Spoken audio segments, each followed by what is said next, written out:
It's Erin Anderson with the Erin Anderson Betrayal Trauma Coaching. I am super excited that you have tuned in today. Let's get talking about how to heal from betrayal trauma.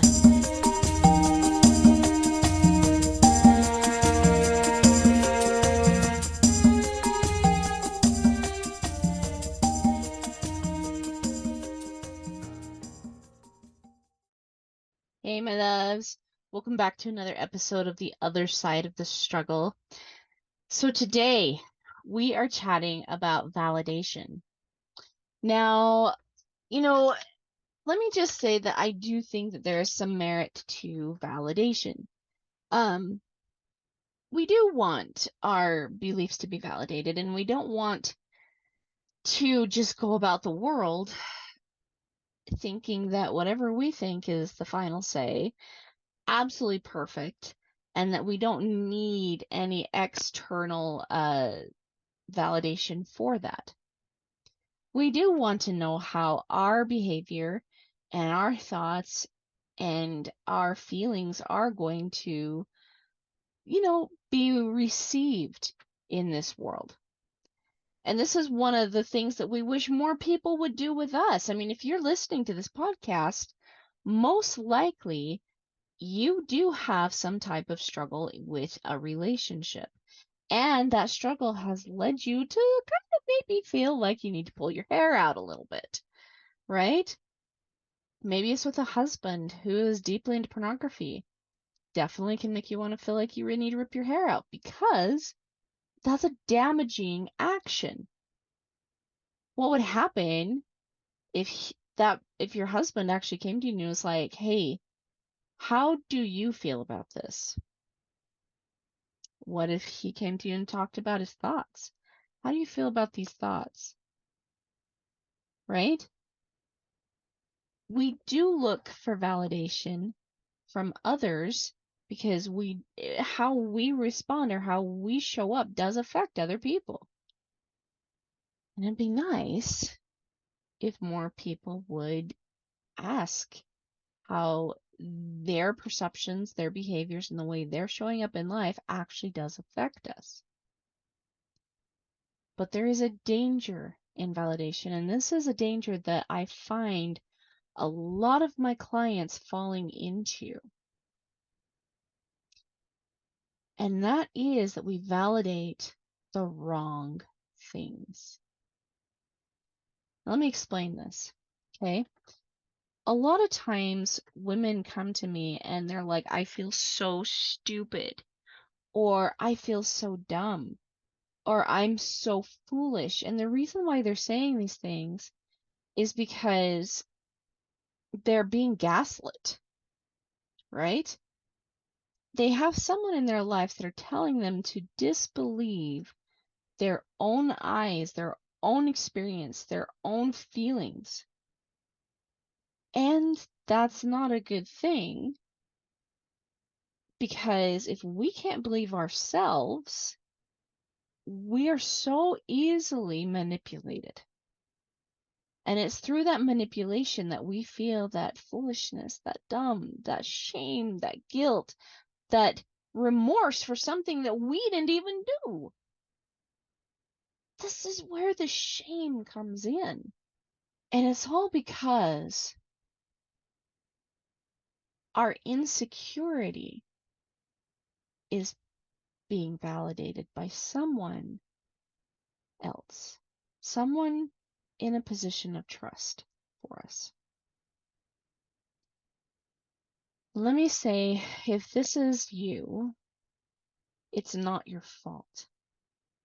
It is absolutely not your fault that you're feeling crazy. It's not your fault that you're feeling dumb. It's not your fault that you're feeling nuts. And like, what do I even believe? It's not your fault. Most likely, you are someone who has been taught to disbelieve, like I said, your experience and your beliefs for a very long time. And therefore, you're going to look for relationships that bring that to the table, because that's what you know or you see as normal. It's not even in our consciousness oftentimes, how our beliefs actually create our relationships, or how our experience have created the relationships we have. So let me give you an example of what I'm saying here. Kalissa, and I changed the name, by the way, to protect clients, but Kalissa was a client of mine. And this was something I heard her say a lot. I feel so dumb. I feel so foolish. I fell for it again. And as I listened to her, I could tell that she was trusting other people before she would ever trust herself. She would ask them down to the detail what she thought she should do, what they thought she should do, what they thought she should think, how they thought she should act, respond.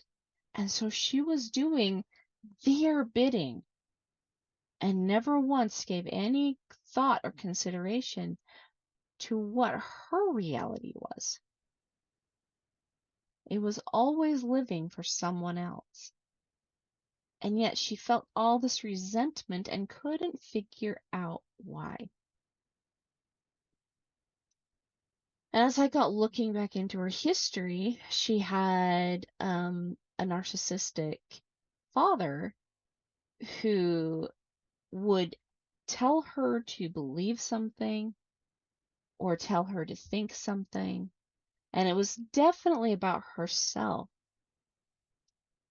If she ever brought to her father, oh my gosh, I can't believe I just made this mistake. I'm so dumb. He validated that she was dumb. If she brought to him that she felt foolish, he would validate, yeah, you're foolish. And so the validation becomes a proof of a belief. And once something is validated so many times, eventually what ends up happening is it becomes a rock solid belief, a truth that we don't question anymore. And we don't move beyond the bounds of our truth. Remember, people don't behave above their self-belief. They just don't. And their self-beliefs have often been validated to a detrimental point. So what do we do about this? Well, this is why one of the reasons I say one of the greatest things you can do is to trust yourself first. If you remember the relational tiers, again, and if you don't, go back and check out the podcast entitled The Relational Tiers. But we talk about our God tier and our self tier being the top two tiers. But everybody in general tends to live out of the others tier and the abundance tier. We're always worried about how everybody else thinks or how everybody else feels. We're always worried about money. Is something going to show up for me? But never are we wondering. I shouldn't say never, but it's not very often. It's not as often as it should be. Do we consider, what does God think? And how can I adopt his belief? Let me give you another example here. Another one of my clients, again, changing the name for privacy and safety, Felicia. She really was struggling with money and her beliefs around money. And she didn't feel like money was going to show up for her. And so I talked to her about whether or not she felt like other people showed up well for her. And immediately there was a no. She had been so busy thinking about how everybody else viewed her, validating that through them, and had a belief that she didn't deserve anything. very interesting how her money story showed up to reflect that belief. So instead, we start talking about, well, what do you think God wants? What does he see in you? She believed very deeply that she was a child of God, which is a good thing. I definitely want that belief in my clients and in my listeners. Or if you don't believe in God, okay, at least believe that your highest form of love did something, a great work inside of you. And it is that great work that we need to understand. Because if we understand ourselves as a work of perfection, a work of art, a work of greatness, we are now validating a truth that we can act upon. Once we start validating that type of a truth, we start to look for the good that we can do, how we can actually serve the world. We start detecting our gifts, our talents, our passions, our purposes. And through that, we tend to also trust ourselves. We trust ourselves to take action. See, someone who doesn't trust themselves has actually had something validated to them, a negative belief validated that does not need to be validated. It's not a truth. They do not actually believe themselves as a child of God or as a marvelous creation. Again, people don't behave above their self-belief, right? See, what happens when somebody has this belief, this understanding that they are first and foremost a child of God or a child of love or a child of greatness, that we were put here to do a marvelous work.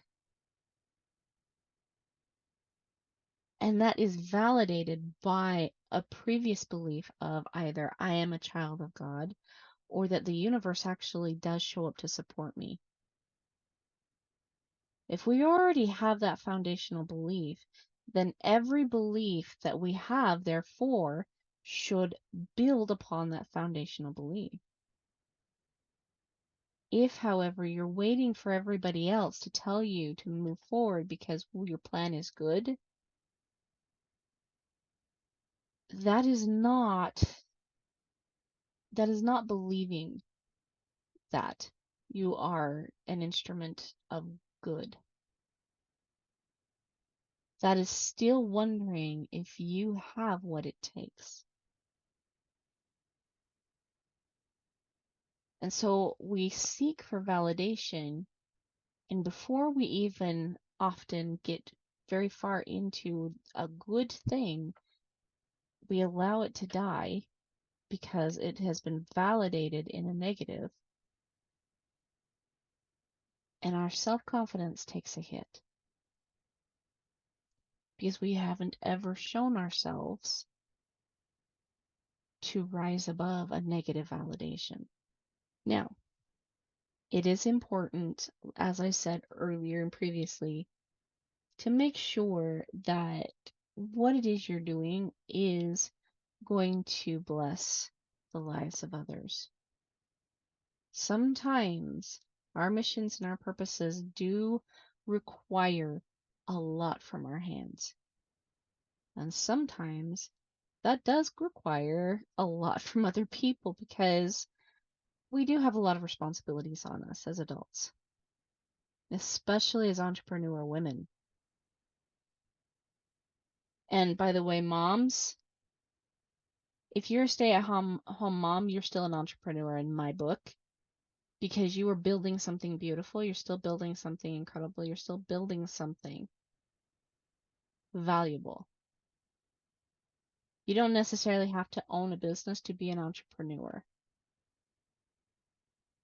In my book, I should say. But It is important, therefore, if we are going to build something fantastic, that we do seek first and foremost validation from God. And what that looks like is, would God approve of what I'm doing? Does it match what he created in me? What would he really think about what I'm doing? Does it match a loving God? Does it feel like love, what I'm doing, or what I think about doing? And all of a sudden, we validate ourselves this way. Because we check it based upon, check what we want to do or what we want to believe based upon an already rooted truth. And then we can take this to other people and get their feedback as well. Not to stop us, but simply to glean more truth. So one more example. Stacy, she was an entrepreneur. She had a multi-million-dollar business. And she could see a way that she could build something else with this business that would create healing, a place of healing, a place for families, a place for families to heal, individuals to heal, and a place of refuge and peace from her multi-million-dollar business that she had already built. She wanted it so badly, but she had never taken action on it because she had someone in her life that had validated for her that it would be stupid for her to do that. That she should just focus on what was already working. And yes, she continued to build that other company, but her heart kept telling her that she wanted to build this place. So after some coaching, one of the things we did is we started talking about her gifts and her talents. Who did God create her to be? What did she see? And I had her stop for a little bit and start envisioning that she had already built this place of glory, this place of beauty, this place of healing for families and individuals. This place that could get people back on their feet. And she was running it. And I asked her how she felt about herself as she was envisioning this process. And the first word she said was whole, and you could see her break down in tears. Because she had been searching for this wholeness for a while now. Do you feel like God is ashamed of you? Not at all. He's so proud of me. I have people that are finally finding the answers to the things that they have been looking for. I'm creating a glorious work on this earth. All of a sudden, she started validating that this was what she could do and what she should do. Then she took it to her family because that did mean that she was going to have to put some more time into this business, which meant a little less time with her family, but that also meant that she was going to need to be more intentional with the time that she did put towards her family. She also took it to her team in her other company. She had somebody there that could absolutely take over and run things for her and keep in contact with her and run ideas back and forth, but they could take over her position there. And all of a sudden she started to restructure things. She had people trying to validate for her that this was still a bad idea. And she had previous voices, but voices from the past that was also validating to her that this was a bad idea. But every time that little seed of doubt continued to creep into her mind, she would bring back up this image of her running this business, running this company, and seeing people finally heal. And she would validate what was actually true inside of her. And she would realize that if she didn't do this, it was denying that piece of wholeness inside of her. And as she continued to validate this vision, this dream, and she continued to build on it, she did completely restructure things. Her family, she built this healing place. She was able to heal relationships between her and her kids that had been fractured because she was coming from a place of wholeness. She realized what she could do. She was receiving the gratitude for building such a place from those that were benefiting from her labors. And the validation continued to the point where she started giving back even more glory to God, giving more glory to the people that she served, and both companies ran at an almost 300% profit increase. But what would have happened had she listened to the validation of the nay? That never would have happened, and she would have consistently felt fractured. So what does this have to do with you if you are somebody dealing with betrayal trauma? Betrayal trauma is legitimately a validation of the negative. And it feels like a betrayal and feels like you have to betray yourself just to make somebody else happy. You have to put aside who you are just to keep something intact that may or may not even be working anymore. And it fractures you. This is why a lot of women come to me and they say, I feel detached. I feel separated from myself. The truth of the matter is, betrayal trauma is a validation of the negative.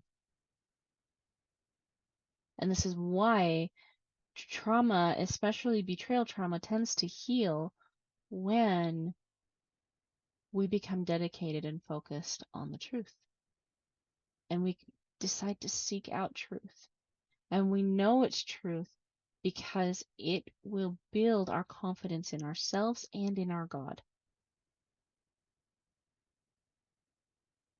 So, my loves, pay attention to what type of validation you are listening to this week. My hope is, as you start to shift to the validation of love, validation of goodness, and a validation of finding your mission and your purpose. Because I promise you, in that, you will find yourself a better version than you ever thought possible. All right, my loves. Again, if you would love some help with this, if you'd love some help finding out what type of boundaries you can set around yourself to receive the proper type of validation, if you would love some help in healing your trauma, I do have spaces open right now for clients.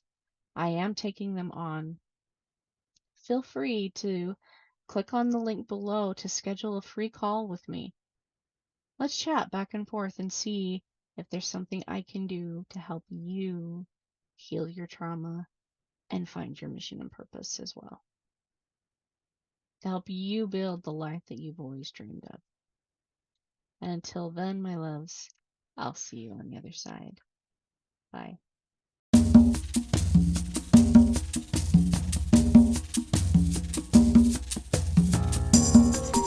Hey guys, thanks so much for hanging out with me today and listening in on this podcasting episode. Don't forget to tune in next week. It's gonna be awesome.